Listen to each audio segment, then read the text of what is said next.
We've got some fresh new young talent doing some things that I know you haven't heard before. 1, 2, 3, listen. You got to have the why, and we know our why. So you don't need to reinvent the wheel. Yeah. Millions and millions of people have done this already. You can get help, you can get a roadmap, you can save a lot of time, money, and frustration. Mikey, you got it? Connecting. Here we go. Oh, hey.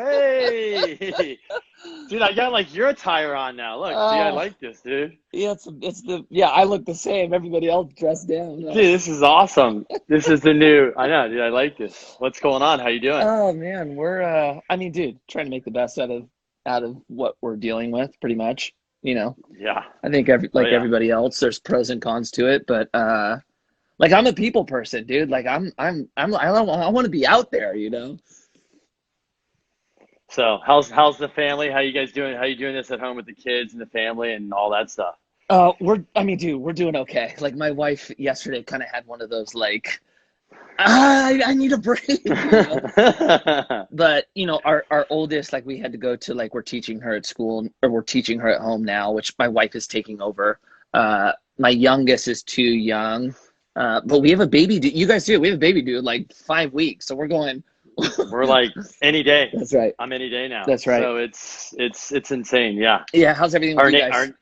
Good. Our nanny called in sick on Sunday, so we're just like Crystal's babysitting. I'm in here, get some work done. You know, like you said, you just got to make the best of it. And that's it. I think you got to enjoy the time with your family, because before we know it, we'll be back to the grind and hustling. And this will be I said in a year, you'll be like, oh, I should take more advantage. In 10 years, you'll be like, man, why didn't I really take advantage of the home time with the kids? That's my thoughts, you know? Dude, I'm totally with you. And I think there is going to be some good out of this. I think for all of us who have gotten so used to this, like, crazy, insane schedule, like, to be forced to, like, okay, relax, calm, look around me. This is important. Like, oh, I get to see my family more often. Okay, you know, so I think there is going to be some blessings through it. I think the challenge is going to be not going right back into crazy and hanging on to some of the stuff that I think we're realizing we've been taking advantage of, you know? Yeah, I mean, I've never seen my neighborhood so active, people walking around and exercising. And that's the most amazing thing. I think, like just anything, when you're forced to do something, it's amazing how us humans we just make the best of it over time, you know? Right. So that's right. Totally. So thanks for coming on. Thanks for spending the time. Yeah. First let's just dive in. I know you know a lot of people. I'm sure you're talking to a lot of people like I am. What's your consensus of what's going on? What are you hearing? What are you thinking? A lot of speculation, unfortunately. Like whenever we're in situations like this where there's not a lot of information, you're trying to figure it out. So you know, I've heard it all. There's crazy opportunity. This is insane. We might kind of chill and relax a little bit. I'm hearing all sorts, man. The most action I'm hearing is on the stock market. Like that's, hey, babe. Sorry. No worries. I haven't. Daddy's on a call. Can I finish the call? And can you see if mommy can help you? No, she doesn't know where the rubber. She doesn't know where the bracelet is. This is awesome. I'm so sorry, cutie. Maybe she can help you find it. That's one thing. Like we've been having, you know, all our meetings went digital, and like, dude, there's so many times like kids jump in. You're like, it's awesome though. I mean, you know what? But we can still move on. We can still move forward. That's right. Know? Yeah. But to what I was saying, like, you know, I hear the most people trying to like attack the stock market right now. At least from what I'm hearing, like through social, for us, because we're specific to real estate, it's been a mixed response. Actually, there's some people we're talking to where it sounds like just business is same as it was 3 weeks ago. You're seeing a lot of people pump the brakes. I'm hearing about a lot of people that were in the middle of either a refi or had something under contract where their financing just completely stepped away. We've heard about people just as owners walking away and just foregoing their earnest. So, you know, it's one of those times where there's a lot of uncertainty, you know? What are you guys seeing? I saw that we've officially hit negative interest rates. I saw that the stimulus package looks like it got pushed through today. It's a big number. Yeah, 2 trillion. Is that what it was? Well, I think it's 6 when they add everything up. It's going to be 6 trillion. I saw something else. I was like 6. I mean, they're really putting a lot of fire, lighter fluid to this fire. Yeah, they got it. I mean, what we're hearing, I think, just like you, is from in general. I think where people are going to maybe make money right now is when you look at a stock that's a good stock. It could be anything. If you use an Apple, take Apple. And the stock was at $325. It's almost at $200. Yeah. I think people go, wow, stocks is probably, especially if this turns around, it's a probably quick money maker right there. Yeah. Real estate, I think there's a lot going on in real estate. I think it's too early to tell what's going to go on there. But what I would say is the lending on the secondary market.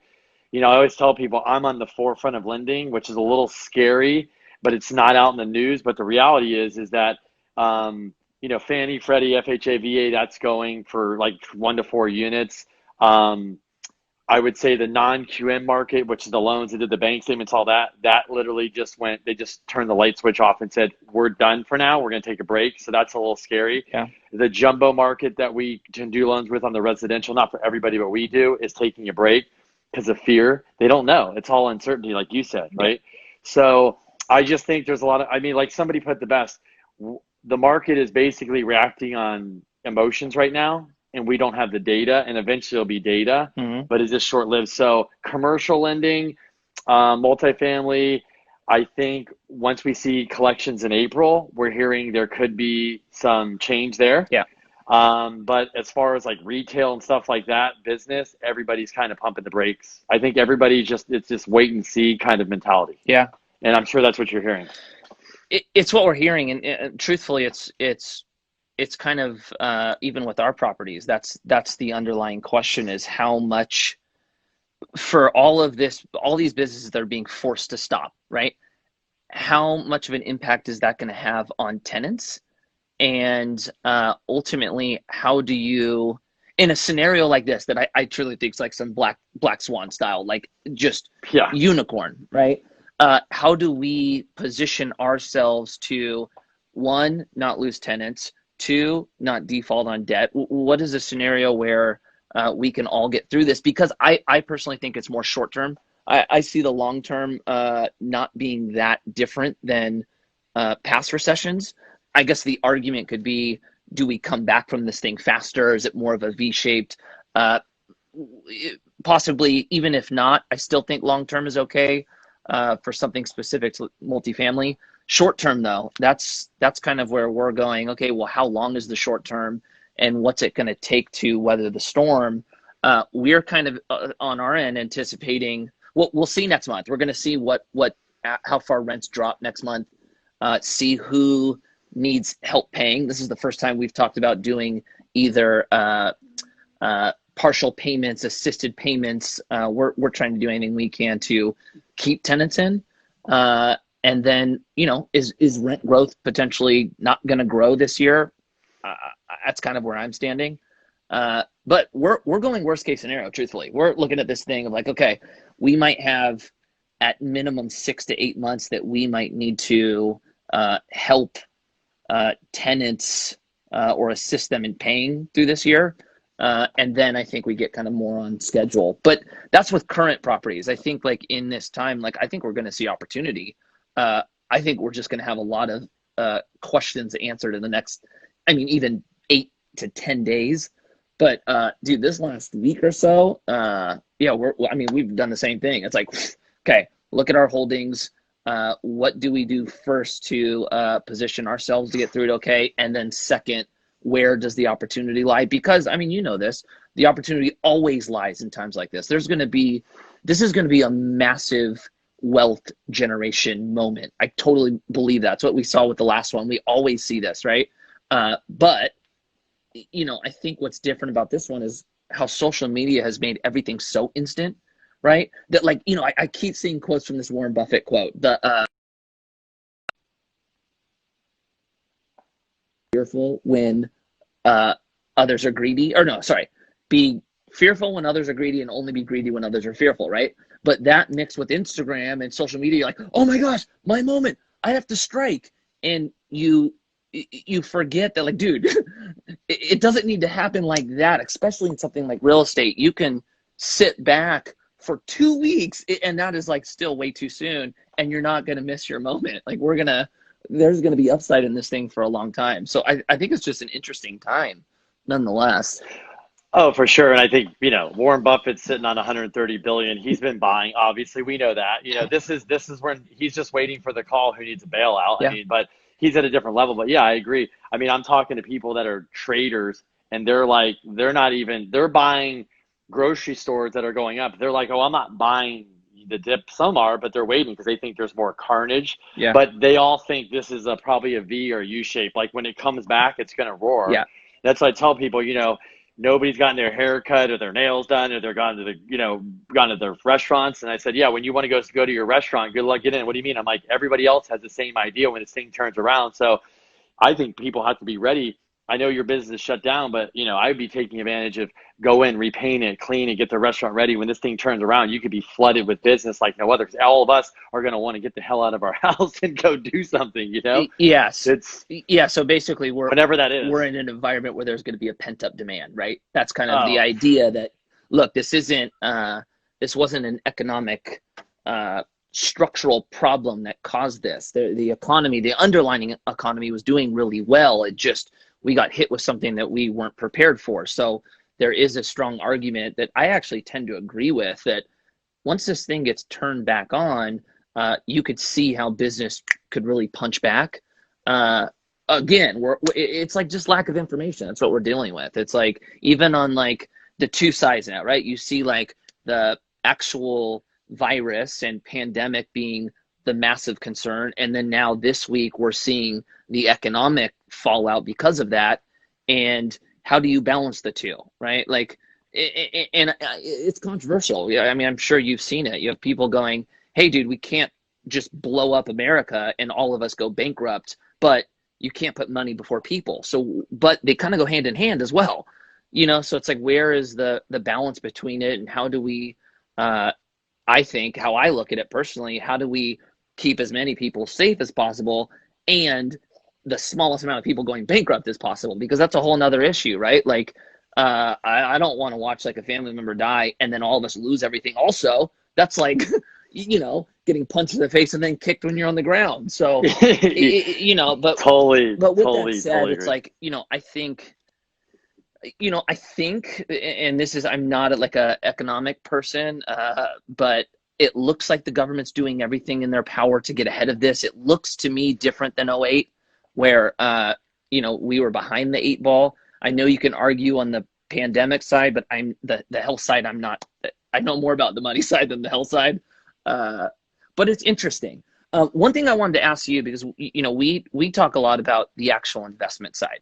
And, I put that I was doing this on my text group, and I got a couple questions and I want to get your opinion on it. I'll follow up. But I got a lot of questions from people who are renting now.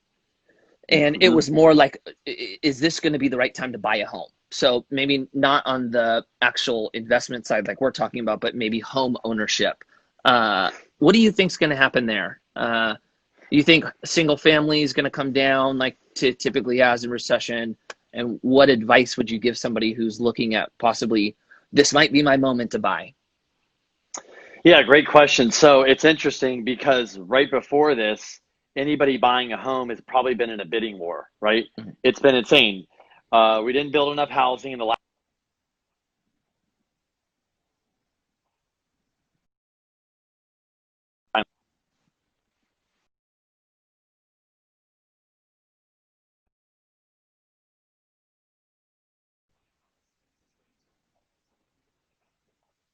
market that buys the treasury. When the market goes, they flee to cash. That's why rates were all over and banks were like, this is crazy. But when you have the feds come in and buy all this, it's like I always tell people, it's like you're at a surf spot and everybody's like, I'm not paddling out there first. Like that wave looks gnarly. And basically the fed's like, I'll go paddle out there. I'll catch the first wave. And they're like, oh, he made it. Now everybody's going to follow, which gives us that confidence in the secondary market to buy rates. My point is, if rates plummet to all-time lows, but you're talking about negative interest rates, what you're talking about, that gets a lot of people going, I'm renting, but man, rates are in the twos, and this is, I mean, who knows?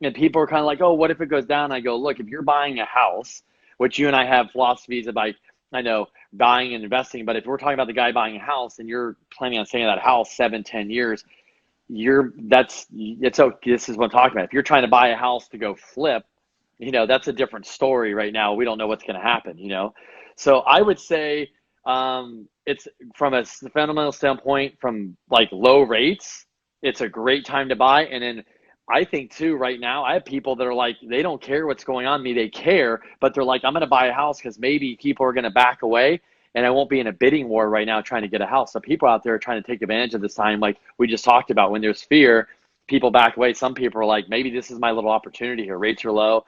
I can get an offer accepted. Okay, so I tend to agree with a lot of that. This is kind of my view. Shoot it down if you want, but this is kind of where I go with this. If you're looking at this as like, okay, I'm going to buy a home and like I want to make money on this and I only want to own it for a few years, I think that's where you have more of a challenge trying to buy a home, because that could explode. I think if you're trying to buy a home and you're like, you know what, I'm going to be in this thing for 15, 20 years, I personally don't think it matters when you buy, because I think the purpose and why you're buying is different. So it's kind of why I always lean towards, don't look at your personal home as an investment. Look at your personal home as your personal home and buy it for the true reasons in which you want, because if the market corrects, it doesn't necessarily matter. I think looking at something like job stability or, is your career something that could possibly be affected by this? And is that going to change your ability to pay your mortgage? I think those might be concerns, but I'm a believer of like, it's impossible to time the market. One, two, I think anytime I've ever looked at my personal house as an investment, I've drove myself mad. My wife has wanted to kill me in the past. It's just, I don't think it's a good thing. So that's kind of where I land on it. But I agree. If you're going to be in it for 7-10 years, but if you're trying to flip a house or you're going to make money a couple of years, that's not a good plan. To me, it's not. I mean, so I totally agree on that one. Yeah. So, what about, you kind of touched on, this being a seller's market for so long, right? I think that is one positive that we're seeing, even though there's uncertainty, for us, like apartments, for anyone who's not an apartment buyer, I'll just kind of let you know, for the last 5 or 6 years, it has been a seller's market, and you basically have to bow down to their terms, and everything works very quick. So, what we've experienced has been like 10-day due diligence. At that point, you have to kind of put your money hard, which means you can't walk out from the deal. If you do, you forfeit your money, and you're looking at like a 30-day close. That's really tight to go through all your due diligence and then get your financing. What I see now, that is completely changed from this environment. We're looking at a deal now, dude, we're trying to stretch the crap out of this due diligence. We're not doing a 10-day. We're actually trying to see April's rent collection and May's rent collection, because if this thing changes, the whole deal changes. And so there is the idea that this is now a buyer's market that gives us the position to negotiate in ways that we didn't necessarily have prior. And then another thing, like, dude, if this thing is getting bad, there are going to be people who have loans that are going to mature, that are going to be forced to sell in an environment that you don't really want to sell in. There's opportunity there. So from the investor, from the opportunity side, I think there's opportunity for sure. I personally don't think it's business as usual right now. I think it's, you have to be really prudent, really disciplined on your buying. And I think we'll be okay through that, is what I think. Yeah. So what we're seeing is we're seeing a couple interesting. I am seeing people back out of deals. They're calling me saying, Kenny, I'm scared. It's residential, it's homes, it's investment. I'm scared. I don't know. What do you think? And I said, look, if your gut's telling you to back out of the deal, I'm not going to advise you to stay in the deal. Like, I don't need to be the guy on the other side. Like, buy this, Mikey. And then you call me like, Kenny, that was terrible advice. I'm never talking again. So I tell people, if your gut's saying don't buy it, then don't buy it. Yeah.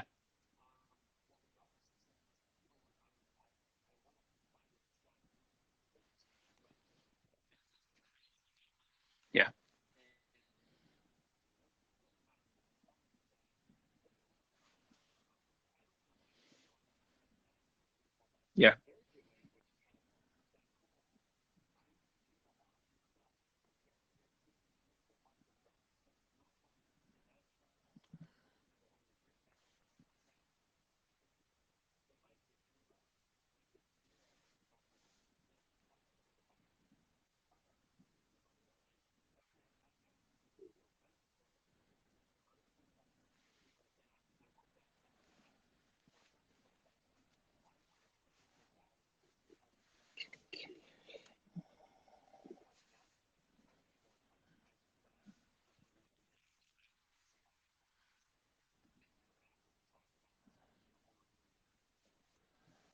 Yeah.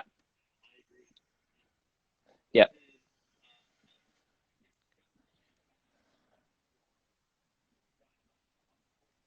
Data to go off of.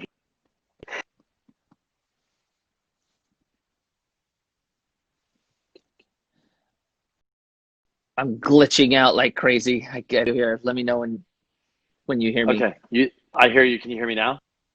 Let me know when I got you. You got Yeah, me the now? hard part for anyone watching, I'm in LA.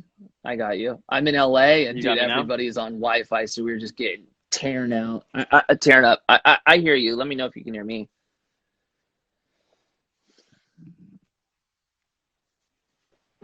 I can hear you. Yeah, you let me know if you can hear You me. hear me now? Yeah, yeah, You yeah. got I can me? hear you. Cool. I'm gonna be over. I got you. It's just So it's a little bit spotty though.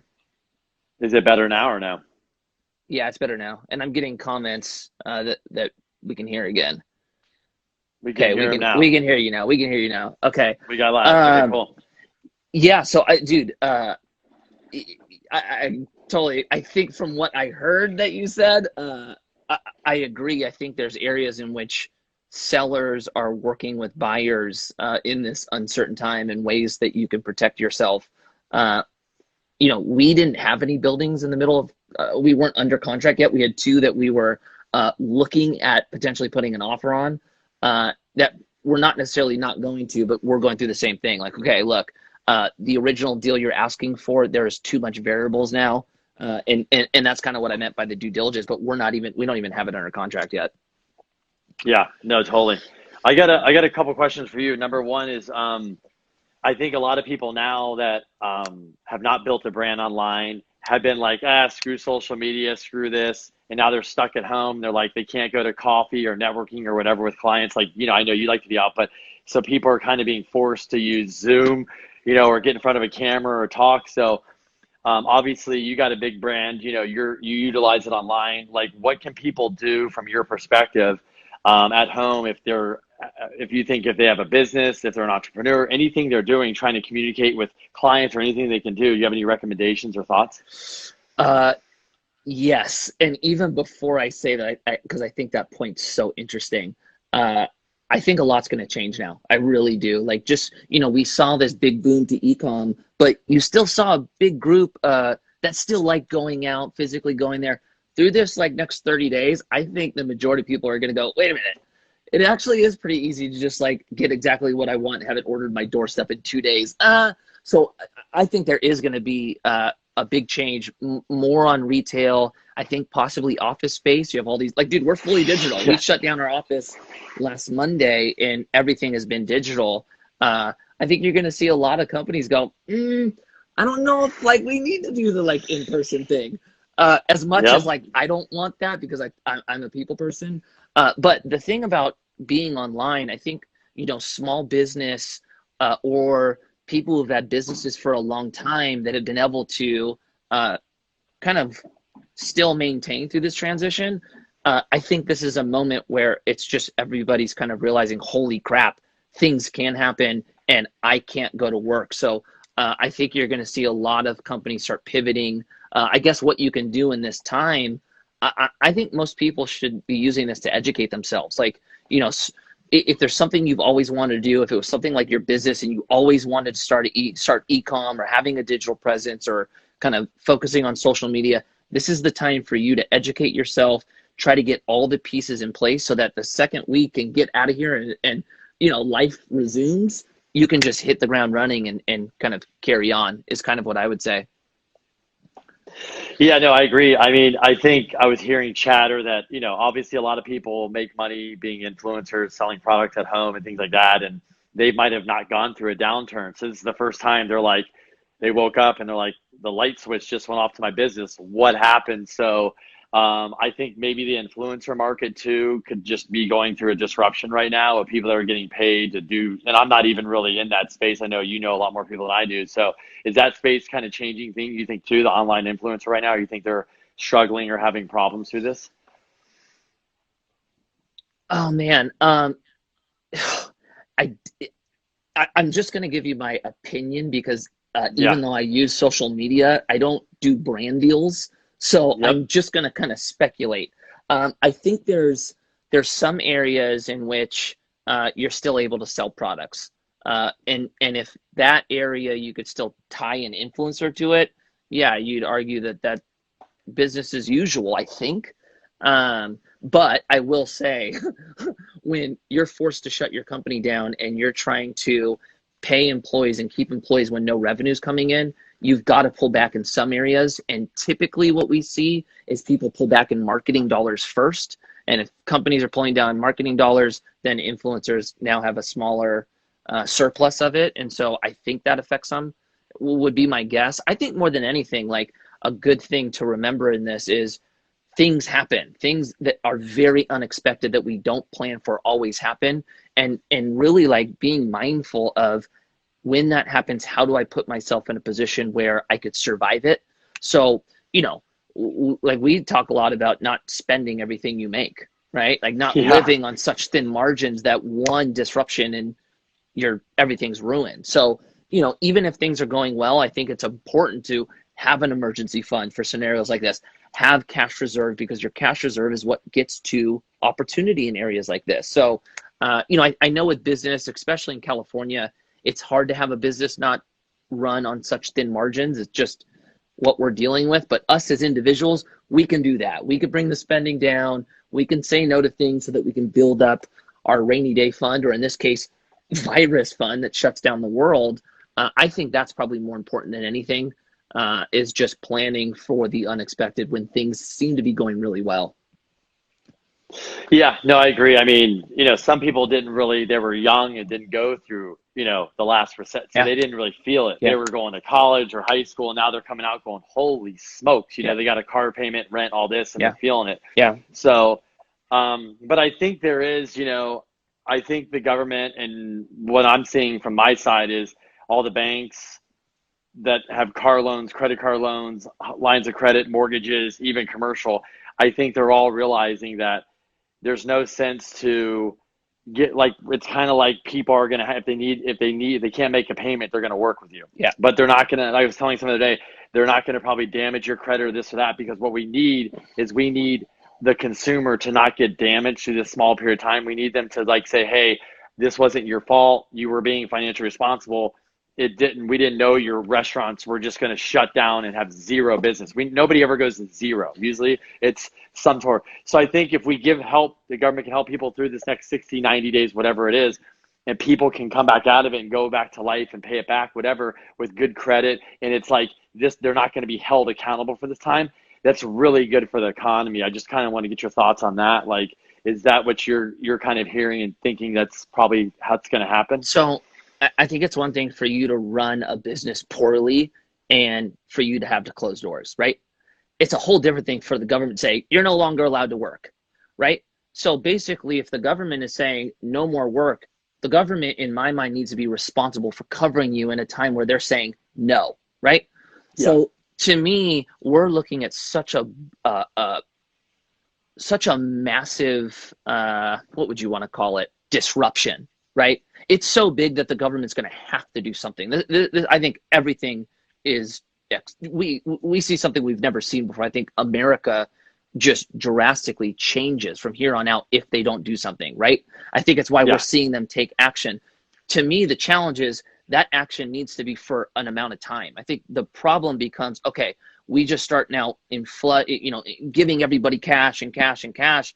And we need to get to a point where we go, okay, back to business and everybody work. But I think the challenge that we see is in crisis is government gets stronger, and then government doesn't pull back once they become stronger. So I think that is more the fear of like, let's help everyone out in this time where you're forcing everybody to not work, but then recognize it needs to get back to where we all get to basically have the power to earn and do our thing. And then you go back to like, you know, what you guys were doing prior is kind of my view on it. But I think they're going to help. I think they're going to have to. You know, it's like you can't force somebody to not work and then not help. Yeah, no, I agree. What's and kind of wrapping this up, what's one thing, because like I'm talking to people, like what's one thing that you as like maybe personally and also business after going through this is probably going to, after this, you're like, I'm going to make this change going through this. What do you kind of see in your personal life and your business life? My personal life is it's actually what I'm seeing the most. I had my youngest daughter like 3 days ago just like hug me and say, Daddy, I love having you here. Like, can you work from home every day? And it was like one of those moments. It was like, oh, my heart's broken, you know? So, you know, I think for me personally, it was a good realization to go, you know what, these kids and my wife are the most important thing. I need to make sure that I'm not out grinding so hard that I'm missing out on them. So I think, you know, it's been a good moment to go, you know what, I need to be more aware of my time, and when I'm with the kids, give them all of my attention. Would be on the personal side of it.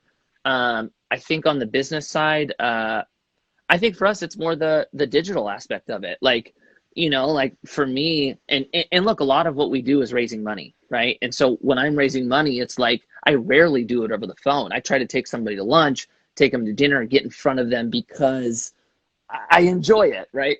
But, you know, for the last 12 days, it's been basically video calls this whole time. And you could actually like get a lot of the same points across when you're actually looking at somebody. I just don't enjoy it as much, but from an efficiency standpoint, I think it's pretty good still. So I might start looking at that and go, you know what, if I can do my job better by maybe not being in person and talking to people through Zoom or through FaceTime, that might be a good call.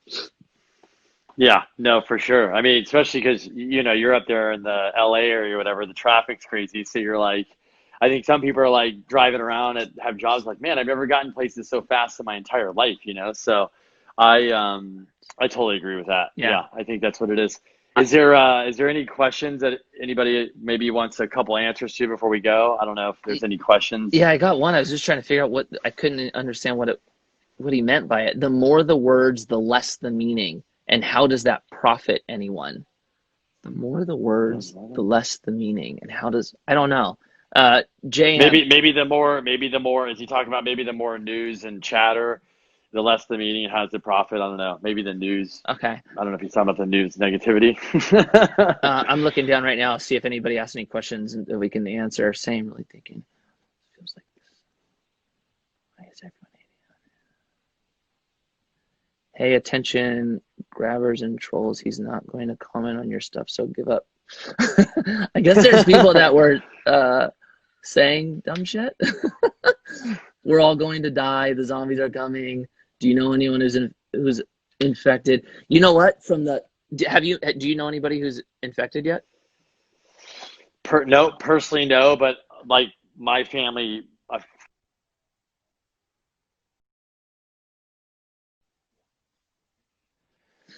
You know what? I don't know anybody yet that I don't know anybody yet like, oh my gosh, we're in this crisis and somebody got it. But my uncle, my aunt, and I talked to my buddy George, they're all saying that like they had it 3 weeks ago. They're convinced, like, you know, couldn't get out of bed for 5 days, sweats, could barely breathe. So you know, it made me go, you know what, maybe there's way more of this going on than we actually thought. Okay, here we go. Here's a question. In Cali, when would buying property be ideal? On the bear or on the bull? You want to answer that? You want me to? Well, you go first and I'll answer. Okay, if you're timing the market and you could have a crystal ball and know exactly where the bottom is, yeah, perfect to buy on the very bottom, because that's where the most upside is. You're getting things at cheap. But I will say, I've never tried to time the market. I personally think it's impossible. And me and my partners have the understanding of we look way far down the line. And so we're more, when we look at deals, we make sure a deal can get through 10 years, even if there is a correction, so that we can do deals in bear markets and we can do deals in bull markets. Just your guidelines on basically moving forward on the deal might change as the market changes, is how we look at it personally. Yeah, I mean, I tend to agree with that. The only thing I'd say, if you're trying to time it to buy a house or see if it's going to dip, and people are saying that, then you should probably, if you're going to wait to see if things correct, then we're probably not going to notice anything for 2 to 3 months to see how bad this plays out. Could there be opportunities? Yes, but if the banks help everybody out and let them have forbearance, and then nobody kind of has to feel the pain to get back to life as normal, we might not have much disruption in the real estate market as people think. It's really going to see how this thing plays out. So I would say, if you're really looking for a deal, you're going to have to probably wait a couple months to see how this thing shakes out. That's just my opinion. That's a really good point. I'm going to follow, because it's part of why I love real estate so much. It's slow to respond, right? Like, you won't have like the coronavirus and lose 30 or 35% of your net worth in one swoop. So that's kind of nice. Or, real estate right now, we haven't totally seen what's going to happen yet. Values, cap rates, I haven't seen compress yet. Nope. I haven't seen interest rates move very significantly in the last 10 days. But that works against you as well. It's slow to respond in bad times. It's slow to respond in good times. But I like the fact that it doesn't blindside me and punch me in the nose. I get a chance to go. But with that said, remember, like we talk about real estate. Real estate is very broad. Like for us, we're specific to multifamily and storage. So those two react differently than each other, and also react differently than single family, office, industrial, etc. So I guess when I speak of it, I need to be pretty clear on I'm talking about multifamily and storage specifically. Yeah, no, and I agree. I just think, if you look at the last market where we had the financial, stocks go low and come back first, and real estate was longer to recover. So if people are looking to make a return, a lot of people, even in real estate, are going to throw money in the stock market, like I said, because there's a lot of upside. But real estate might come lag. It's a time wait. We're waiting. Maybe in 3-4 months we might start hearing chatter about deals and how this all kind of outflows. Yeah, totally agree. Totally agree. So, maybe one more question, and then we'll wrap it up. Any other good ones? I got one.